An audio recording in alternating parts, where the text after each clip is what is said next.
Au cabinet de l'avocat, j'ai découvert que mes parents ne m'avaient rien laissé. Ma sœur a tout eu, la maison, les actions, la propriété d'été au bord du lac d'Aix-les-Bains, et même la broche en émeraude de ma grand-mère. Ils n'avaient même pas l'air d'avoir honte. Papa a dit, tu peux gagner ta vie par toi-même. Tu es capable. C'est elle l'élu. L'élu. Comme si c'était un concours divin, et que je n'avais même pas passé les auditions. Je m'appelle Chloé Girard. J'ai 30 ans. Et si vous pensez savoir comment cela se termine, restez attentifs, car que se passe-t-il lorsque la famille qui vous a élevé comme une guerrière s'attend soudainement à ce que vous vous incliniez? Que se passe-t-il lorsque la capacité devient une excuse pour la cruauté? Je n'ai pas discuté, je n'ai pas pleuré. J'ai simplement hoché la tête en lisant le testament, j'ai croisé les mains sur mes genoux, et j'ai laissé le silence parler pour moi. Et puis, j'ai tout annulé, le virement automatique de 1 000 € pour les médicaments de maman, les 750 € qui allaient pour le prêt immobilier de papa, l'aide pour les frais de scolarité de mon neveu, la réserve d'urgence dans laquelle il puisait à chaque Noël avec une régularité d'horloge. Envolé. Absolument tout. Ils ne l'ont pas remarqué. Pas au début. Ils étaient occupés à faire sauter le champagne avec Camille, à porter un toast à la bénédiction de son héritage. Mais un mois plus tard, mon téléphone a sonné. Le prêt immobilier est dû. Peux-tu le couvrir ce mois-ci? J'ai fixé le message une seconde, puis j'ai répondu, pas le mien. Sans émoji, sans ponctuation, juste la vérité, froide et nette. 5 minutes plus tard, elle a essayé d'appeler. Je n'ai pas décroché. Certaines dettes ne sont pas financières. Certaines dettes sont émotionnelles. Et cette fois, la facture ne m'était pas adressée. Ce qu'il y a avec le silence, c'est qu'il finit par mordre. Après avoir répondu, pas le mien, ma mère n'a pas rappelé. Pas ce jour-là, mais 2 heures plus tard, mon père m'a envoyé un courriel. Objet, prêt immobilier. Corps du message, tu es égoïste. Nous avons fait de notre mieux. Ne laisse pas l'amertume détruire la famille. Je l'ai regardé pendant un long moment. Non pas parce que ça faisait mal, mais parce que ça ne me touchait pas. Je me souviens des nuits que j'ai passées à raccommoder cette famille comme une couturière avec sa dernière aiguille. Les traitements pour le mal de dos de papa, je les ai payés. Les implants dentaires de maman, je les ai couverts. La semaine où Camille a abandonné l'université et s'est enfuie à Ibiza, j'ai pris l'avion pour la retrouver et la ramener de force. Mais dans ce cabinet d'avocat, je n'étais pas une fille. J'étais la pensée après coup, là, capable. Le lendemain matin, je suis passé devant la boulangerie que j'adorais quand j'étais enfant et j'ai vu Camille à l'intérieur, riant, un café dans une main, un iPad dans l'autre. Elle consultait des annonces immobilières de grandes maisons avec des Porsche, des piscines. Elle avait tout hérité, et elle en voulait plus. Je ne suis pas entré. J'ai simplement ouvert mon application bancaire et j'ai cliqué sur « Bloquer », le compte d'urgence familial auquel ils avaient encore accès. Il y avait 17 000 €. Je les ai transférés sur un compte d'épargne bloqué à mon nom.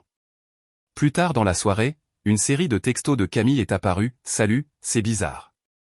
Je ne peux pas retirer d'argent. Est-ce qu'il est arrivé quelque chose au compte? Maman dit que tu es rancunière. S'il te plaît, parle-lui. Mais je n'étais pas rancunière. J'étais enfin juste. Et la justice, pour la première fois, ressemblait à la paix. Les textos de Camille se sont arrêtés après minuit. Je l'imaginais parcourir notre compte partagé, réalisant que chaque euro qu'elle avait considéré comme acquis n'était plus que des chiffres verrouillés derrière mon nom. Mais je ne l'ai pas fait pour la punir.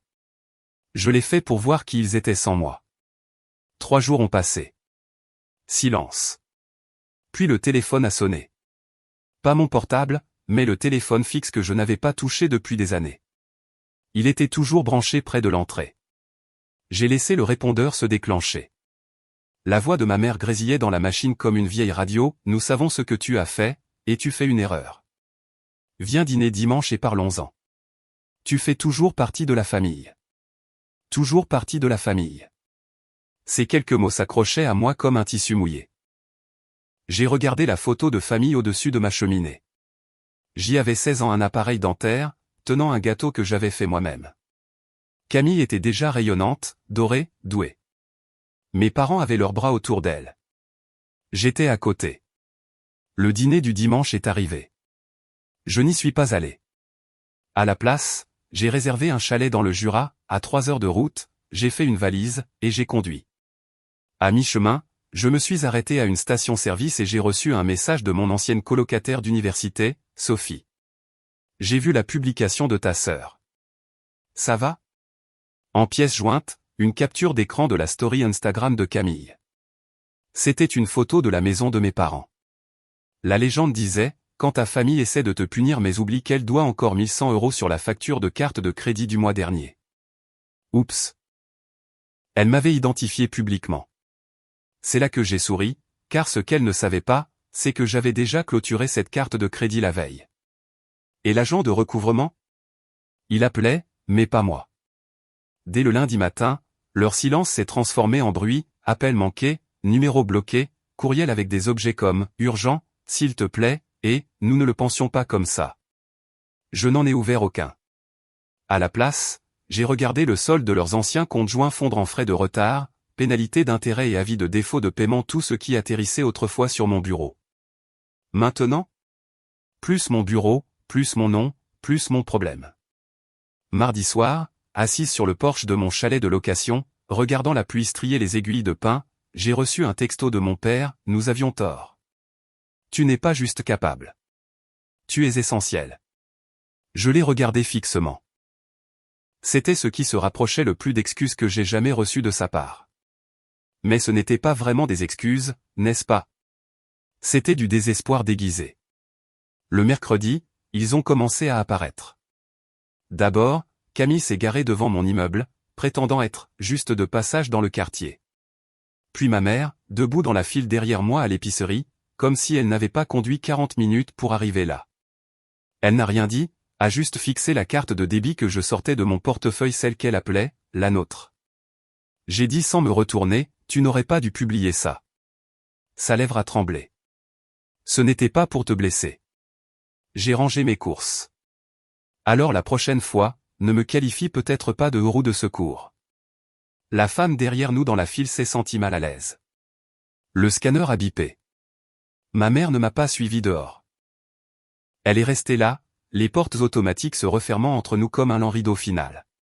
Et tandis qu'elle se fermait, j'ai réalisé quelque chose. Ils ne m'avaient pas seulement sous-estimé, ils avaient construit leur vie sur la conviction que je ne partirais pas. Mais je l'avais fait. Et le silence était enfin à moi. Le vendredi, je savais qu'ils étaient à court d'options. C'est alors qu'Adrien s'est présenté à ma porte. Pas avec son assurance habituelle, pas de montre en or, pas de sourire suffisant, juste lui, dans un sweat à capuche froissée, serrant un sac de courses comme si c'était une offrande de paix. Je ne l'ai pas invité à entrer. Il se tenait sur le paillasson, mal à l'aise. On peut parler? Je me suis appuyé sur le cadre de la porte. Ça dépend. Est-ce que c'est à propos de la maison, de la voiture, ou du lieu de fête annulé? Il a ri nerveusement. Tu as fait passer ton message. Je ne faisais passer aucun message, ai-je dit. Je corrigeais simplement une erreur de calcul de longue date. Il a marqué une pause. Ils ont peur. Papa s'inquiète de la saisie. Maman fait semblant de ne pas pleurer tous les jours. J'ai croisé les bras. Et toi? Il a baissé les yeux. Je suis en colère, a-t-il admis. Contre moi-même. Je pensais qu'ils avaient raison à ton sujet. Cela m'a prise par surprise. Il a continué, la voix tendue, mais tu as été là pour eux encore et encore, et ils t'ont utilisé comme un distributeur automatique. J'ai suivi le mouvement. Pendant un instant, j'ai revu le frère dont je me souvenais, pas l'enfant prodige, juste le gamin qui me donnait en cachette la moitié de ses bonbons d'Halloween. J'ai laissé le silence s'installer. Puis j'ai dit doucement, ils nous ont appris que l'un de nous devait perdre pour que l'autre gagne. Ils avaient tort. Il a hoché la tête. Alors, on peut arranger ça? J'ai regardé par-dessus son épaule vers la rue où la voiture de maman tournait au ralenti. Seulement si tu t'éloignes de leur version de la victoire. Il s'est tourné pour regarder, puis a lentement reculé, s'éloignant de la maison, seul. Et pour la première fois, peut-être de toute ma vie, cela ressemblait à un commencement, pas à une trahison. 3 jours ont passé. Adrien n'est pas revenu, mais quelqu'un d'autre l'a fait. À exactement 9h12 du matin, un mercredi nuageux, j'ai ouvert ma porte d'entrée pour voir ma mère debout là. Pas avec des courses, pas avec de la culpabilité, avec un presse-papier. Soyons civilisés, a-t-elle dit sans un bonjour. J'ai apporté des documents. Des documents légaux. Je me suis écarté, non pas pour la laisser entrer, mais pour m'assurer que les voisins voient que ce n'était pas moi qui faisais une scène. Elle a levé le dossier. Une proposition de remboursement, a-t-elle expliqué. Tu récupéreras ton argent progressivement. Nous ne pouvons pas tout faire en même temps. J'ai haussé un sourcil. Je n'ai jamais demandé de remboursement. Eh bien, a-t-elle soupiré, les lèvres pincées, tu as rendu les choses assez difficiles. Tu as coupé les services publics, annulé les réservations pour la collecte de fonds, tu t'es retiré du bail co-signé d'Adrien. Je me suis retiré de vos attentes, ai-je dit froidement. Le reste n'était que des mathématiques. Elle a cligné des yeux. J'ai continué, vous avez construit un château de cartes avec mon nom à la base. J'ai juste arrêté de le soutenir. Sa voix a baissé. Tu as une dette envers cette famille, a-t-elle sifflé. Tout ce que nous avons fait était pour protéger l'avenir de ton frère. J'ai croisé les bras. Et le mien? Un silence a suivi lourd, creux. Puis elle s'est adoucie, un geste calculé. Nous pouvons repartir à zéro, a-t-elle murmuré. Si seulement tu rentres à la maison. Je l'ai regardé droit dans les yeux. Je suis à la maison, ai-je dit, en pointant le sol sous mes pieds. Celle-ci est à moi. Payée avec de la vraie sueur, pas des faveurs volées. Elle a laissé le presse-papier sur le porche. Pas d'au revoir. En fermant la porte, j'ai remarqué les petits caractères sur le document, condition, aucune autre discussion publique sur les affaires familiales. J'ai souri. Ils n'essayaient pas de me rembourser, ils essayaient de me faire taire. Le presse-papier est resté sur mon porche pendant 2 jours. Je ne l'ai pas signé, ne l'ai pas déplacé, j'ai juste laissé la pluie gondoler les bords. Le vendredi matin, un coursier s'est présenté avec une enveloppe courrier recommandé, signature requise. À l'intérieur, une lettre de leur avocat, ceci est un avis formel vous demandant de cesser toute déclaration publique concernant les affaires familiales. En échange, le remboursement des fonds commencera immédiatement. Le non-respect de cette demande pourrait entraîner des poursuites judiciaires. J'ai éclaté de rire parce que c'était là, noir sur blanc, ce que j'avais toujours su, il ne se souciait pas de réparer les choses, il se souciait du contrôle. J'ai glissé la lettre sous un aimant sur mon frigo, à côté du dessin au crayon de ma nièce. La légende disait en lettres violettes et désordonnées, Tati Chloé égale héroïne.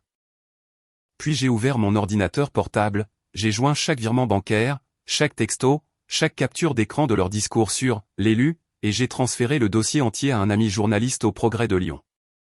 Le titre a été publié ce soir-là, « Fille capable ou banque silencieuse ». Comment la famille d'une femme l'a utilisé comme bouée de sauvetage financière. Ce n'était pas salace. Ce n'était pas vengeur. C'était juste les faits. Au matin, ma boîte de réception débordait de messages de femmes que je ne connaissais pas, merci d'avoir raconté cette histoire. C'est ma vie, aussi. Je pensais être seul. Pour une fois, le récit n'était pas le leur. C'était le mien. Et plus ils essayaient de me faire honte pour me réduire au silence, plus ma vérité devenait forte sans une seule insulte ni menace. Ce soir-là, un véhicule utilitaire sport noir tournait au ralenti de l'autre côté de la rue. Adrien en est sorti seul. Pas de perles, pas de presse-papier, pas d'avocat, juste un morceau de papier plié dans ses mains. Quand il a atteint mon porche, il l'a tendu. Une note manuscrite. 4 mots, j'en ai fini. Je suis désolé. J'ai lu sa note une fois, puis une autre.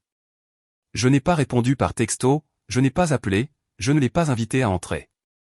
À la place, je suis passé devant lui, j'ai descendu les marches du porche, dans l'air frais du matin où la brise ne portait pas de culpabilité, juste de la clarté.